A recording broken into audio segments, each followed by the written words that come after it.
Kung gusto nating mag-vegetarian o mag-vegan, ipalit natin ang dahon ng uray sa protina na galing sa hayop. Dahil paliliwanag ko sa inyo.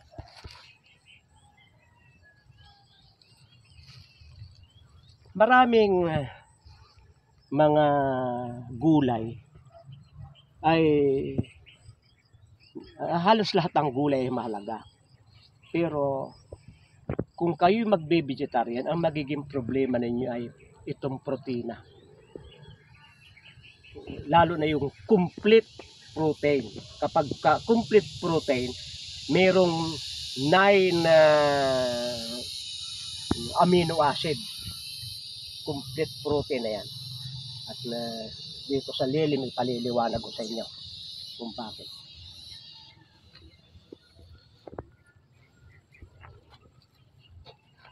Pansinin nyo na marami sa mga vegetarian ay payat.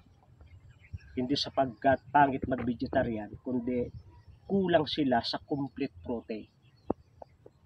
Kung ano-ano mga talbos-talbos, kung ano-ano na lamang sapagkat hindi handa, kulang sa budget yung pag-vegetarian, walang sariling garden, ay ipapalit natin ang dahon ng uray.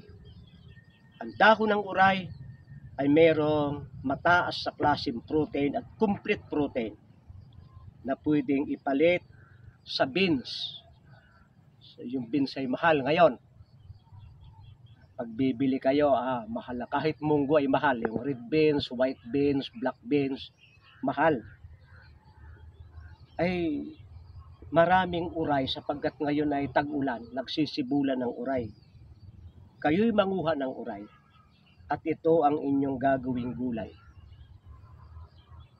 Sa yaman ng protina, para kayong kumakain ng karneng baka, para kayong kumakain ng manok, na yung protein ay hindi stress. Ang mga hayop ngayon ay stress. Sa kulungan pa lang, nasiksikan, stress na sila. Sa biyahe, papunta doon sa katayan, stress sila. Bago sila gilitan ng liig, stress na sila. At yung kanilang laman ay ibang klase, stress met. Dahilan sa hirap ng inabot. Hindi kagaya ng mga gulay na ganito.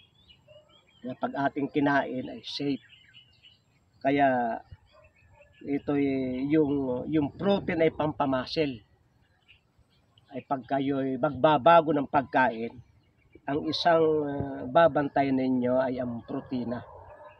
At kapag iyan ay nagkulang, ay siya liliit yung inyong mga muscle. Para yan makontrol, magtanim kayo ng uray.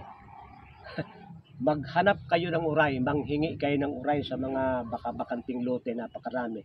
Sa mga bukid-bukid, makakakita kayo. Ito ay pwedeng i-dried. Kung pag by dryer kayo, dehydrator, ay kukuhain nyo yung mga dahon ng uray. At pagkatapos ilalagay ninyo doon sa dehydrator. At kapag ito'y matuyo at niluto ninyo, ay green din. Kapag maganda yung pagka-dehydrate, green din ang lalabasan pag inyong niluto.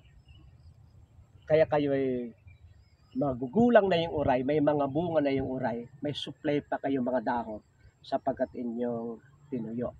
Ito ay mayaman sa vitamin A, mayroon din ilang pa na calcium, mayroon itong vitamin A, may magnesium, may potassium, may manganese at iba pang mga tawag dito, vitamins at mineral na safe sapagkat karamihan sa mga ito ay hindi nilalagyan ng abono at hindi binubumbayan ng insecticide. Kaya kung kayo ay magbe-vegetarian, kahit hindi kayo mag-vegetarian, kumain kayo ng uray sapagkat ito ay masustansyang gulay. Maraming salamat sa inyong pagsubaybay sa Natural Wellness ni Pastor Vito.